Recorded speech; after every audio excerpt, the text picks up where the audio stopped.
மாண்புமிகு உறுப்பினர் டாக்டர் விஜயபாஸ்கர்.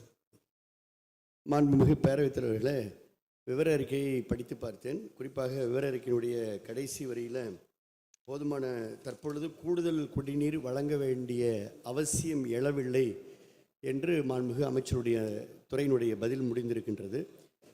இந்த கவனஈர்ப்பு தீர்மானம் கொண்டு வந்ததுடைய மிகப்பெரிய நோக்கமே ஏற்கனவே நம்முடைய புதுக்கோட்டை மாவட்டத்தில் செயல்பட்டு கொண்டிருக்கக்கூடிய காவிரி கூட்டணி 2 திட்டங்களை கடந்த 10 ஆண்டு ஆட்சியில் மாண்புமிகு அம்மாவுடைய ஆட்சியில் நான் எடப்பாடி அவர்கள் தொடங்கி வைத்தார்கள். 1766 என்ற ஒரு மகத்தான ஒரு திட்டம், அதே போல் 1751 என்ற மகத்தான திட்டம்.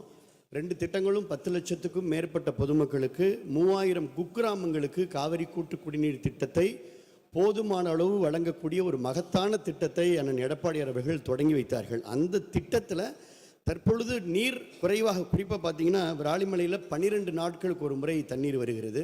அதை தாண்டி அப்படியே வந்தோம்னா இழுப்பூர், அதில் 3 நாட்களுக்கு ஒரு முறை தண்ணீர் வருகிறது பேரூராட்சி. அதை தாண்டி அடுத்த பேரூராட்சி அன்னவாசல் பார்த்திங்கன்னா 5 நாளைக்கு ஒரு முறை தண்ணீர் வருகிறது. அதை எடுத்து அப்படியே புதுக்கோட்டை வந்துட்டால் இங்கே எம்எல்ஏக்கும் தெரியும் 10 நாளைக்கு ஒரு முறை இங்கே தண்ணீர் வருகிறது. இதுதான் இன்றைய நிலை. என்னுடைய அரசினுடைய கவனத்திற்கு நான் இழுக்குவது, இதை உடனடியாக நம்ம சரி செய்து, சோர்ஸில் நிறைய இருக்குது. காவிரி ஆற்றுல வெள்ளம் கரை புரண்டு ஓடுறப்ப கூட விராலிமலை தொகுதியில் புதுக்கோட்டை மாவட்டத்துக்கு சொட்டு நீர் பாசன மாதிரி தண்ணீர் வர்றது தான் வேதனையாக இருக்குது. இப்போ கோடை காலம், உச்சி வெயில் தலையை பிளக்கிறது, திருவிழா, தேர், காவடி, இப்படி விசேஷ பண்டிகைகள், ஜல்லிக்கட்டு இப்படி நடந்துக்கிட்டு இருக்குது.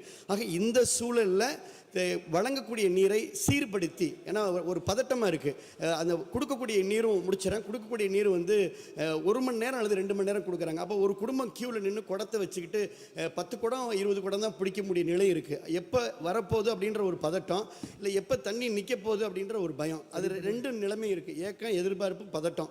இப்படிப்பட்ட நிலையை மாண்புமிகு குடிநீர் துறை அமைச்சர்கள் அதை ஆய்வு செய்து அந்த நீரை வந்து சீரான குடிநீரை கூடுதலாக கூட வழங்க வேணாம், போதுமான அளவு குடிநீரை வழங்க வேண்டும் என்று அரசுடைய கவனத்திற்கு கொண்டு வருகின்றேன். ஜல்ஜீவன் பற்றி மாண்புமிகு அமைச்சர் சொன்னீங்க, அதில் பைப்லைன் போட்டாச்சு, எல்லா வீட்டுக்கும் பைப்லைன் போட்டோம். அதே போல் டவுனில் வந்து பேரூராட்சி நகராட்சியில் அம்ருத் திட்டத்தில் பைப்லைன் போட்டோம். ஆனால் அந்த வீட்டுக்கு இருக்கக்கூடிய பைப்லைனில் தண்ணி வரல. ஒன்று, இன்னொன்று, எல்லாரும் மக்கள் விரும்புறது காவேரி தண்ணி தான் விரும்புகிறாங்க. அதனால் காவேரி தண்ணியையும் உள்ளூரில் இருக்கக்கூடிய போர் தண்ணியை கலந்து கொடுக்காம அந்த சீரான விநியோகம் என்பது ஒரு நாள் காவேரி தண்ணி, அடுத்த நாள் உள்ளூரில் இருக்கக்கூடிய போர் தண்ணி, அப்படி விநியோகம் செய்தால் கூட அதை பொதுமக்கள் ஏற்றுக்கொள்வது தயாராக இருக்கிறது என்பதை மட்டும் அரசு கவனத்துக்கு கொண்டு வருகிறேன். அதனால் இந்த கோடை காலத்தில் இதில் அரசு கொஞ்சம் கூடுதல் கவனம் செலுத்த வேண்டும் என்பதை மாண்புமிகு அமைச்சரவைகளுக்கு பேரவைத் தலைவராக கொண்டு வருகின்றேன்.